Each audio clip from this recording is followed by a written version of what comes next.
Hey, I'm Matt. This is the third video in my S13 2JZ rebuild. This video I'm going to pull apart this S13 Subframe. It's a hiker's one. Get all the bushes out so I can install the R33 to S13 conversion bushes. These are the poly ones from gktech. And also install solid diff bushes in here, so I have to get those out as well. I'm also going to try and install the sheet metal reinforcements.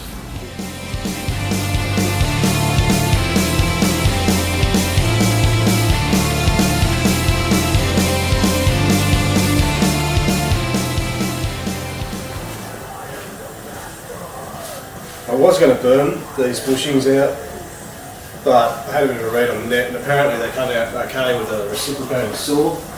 So I got a few blades. Thought I'd give that a go before I try to burn them out, because apparently that really sucks. So I'll see how it goes.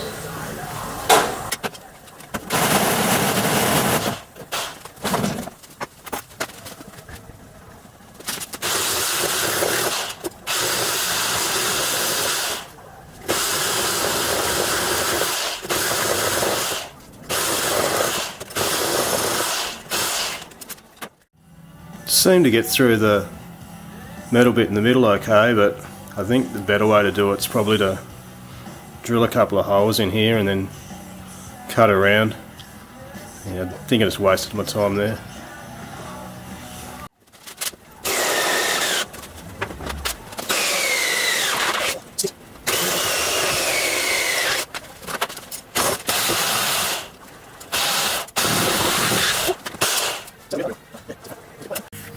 Well, I'm not having a great deal of luck with the reciprocating saw. Got through there a tiny bit, but it's just melting it. I need to try and use a coarser blade or a knife or burn it out. I don't really want to do that though.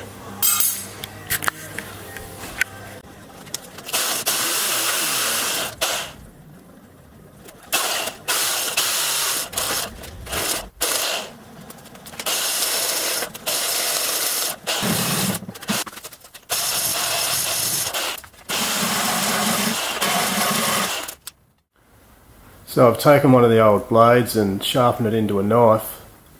I'm hoping that works a fair bit better on the rubber.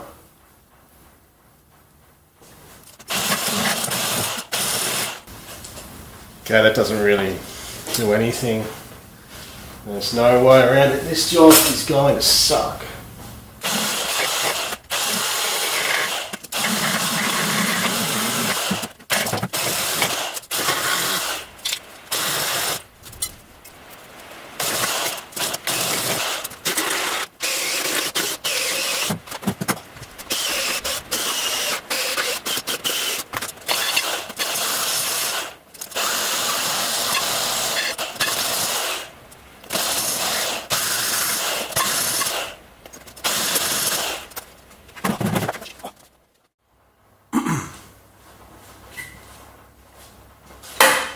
I normally try to keep the messy crap away from this end of the workshop, but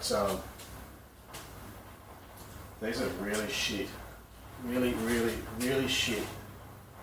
I wish I had some sort of big press, but I don't, so just keep at it.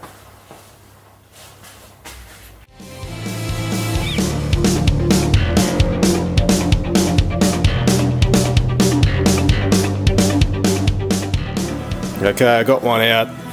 I ended up just going around with the Recipro and split it into a few pieces and cut through the bushing. I didn't really realise how they went together. I probably should have paid a bit more attention to the internet because I cut into there quite a bit.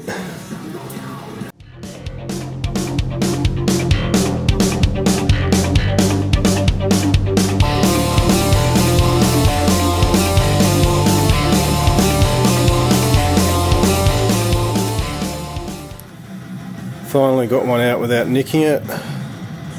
Oh well, I nicked it a little bit, but not enough to worry about.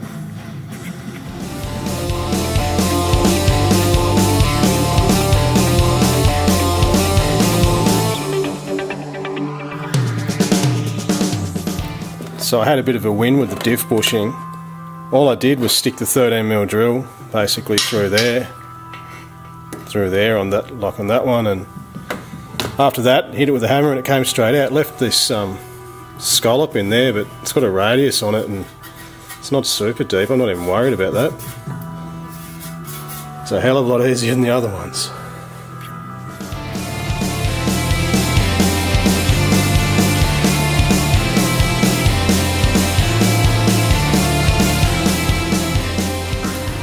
Same story with this side. Put the drill through, had to run it backwards and forwards a couple of times this time around, but then it came straight out. Finally got through the ordeal of pulling all these bushes out. I'm not going to lie, that absolutely sucked. Yeah, nicked them in a few places with a Reciproc, but possibly fix that later.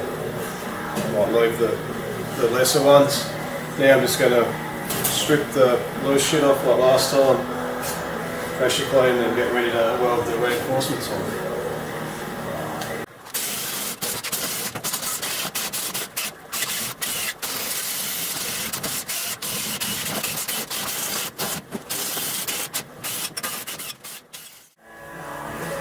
Sick of wire brushing this.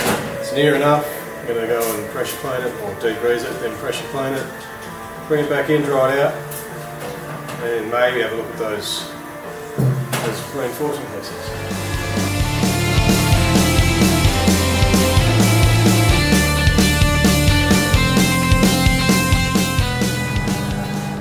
Okay, next I'm just going to put some silicon bronze in some of the worst nicks that I made with a reciprocating saw, cutting the bushes out, then die grind them back.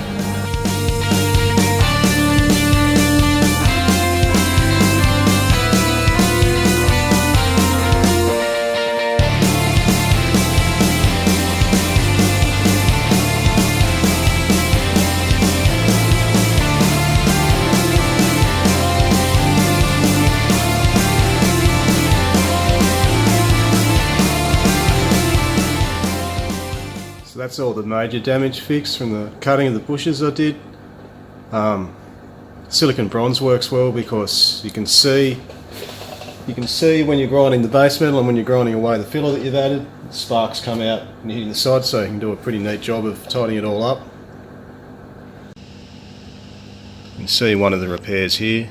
I've just added silicon bronze, let it run down the hill, and then come along with the die grinder and cleaned it up. Should fit pretty well. I'm only using poly subframe bushes, so they'll go in easy anyway. This was the worst one, patched up. Came up pretty good.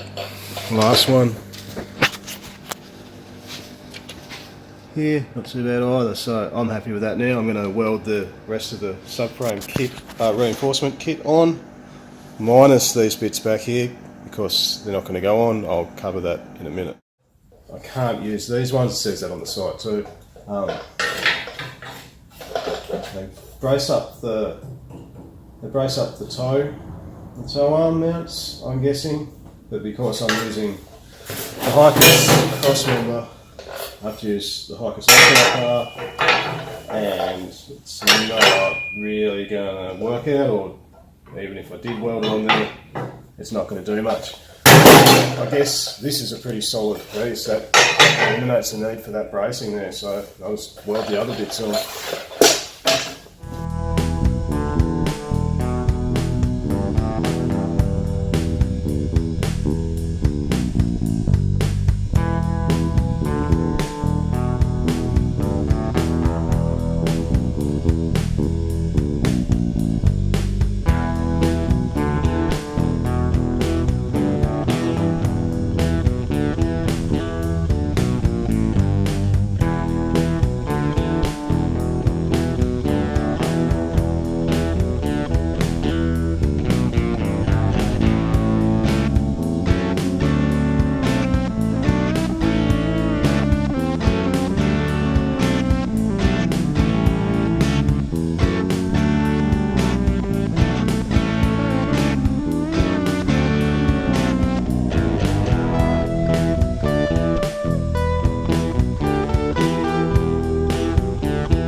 Alright, all finished now.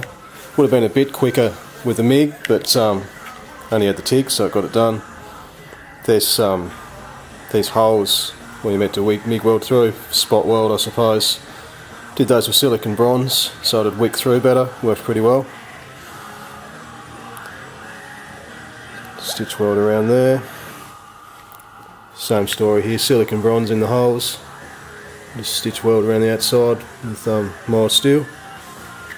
Down here on the camber reinforcements, I just use silicon bronze in there because it's too hard to see with the TIG, so I just sort of aimed and hoped for the best. Worked out okay. Same story on the other side, of course.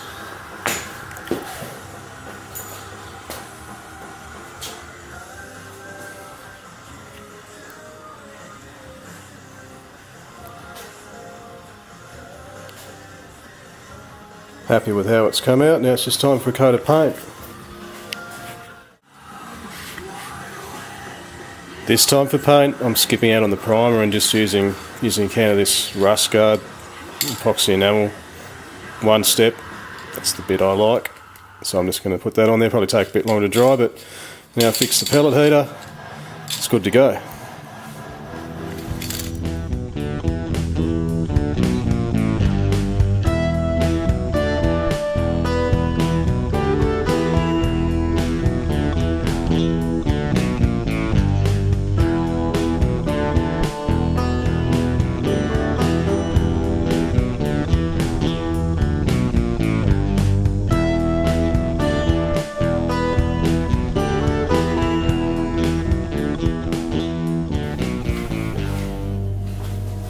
Paint's finally dry.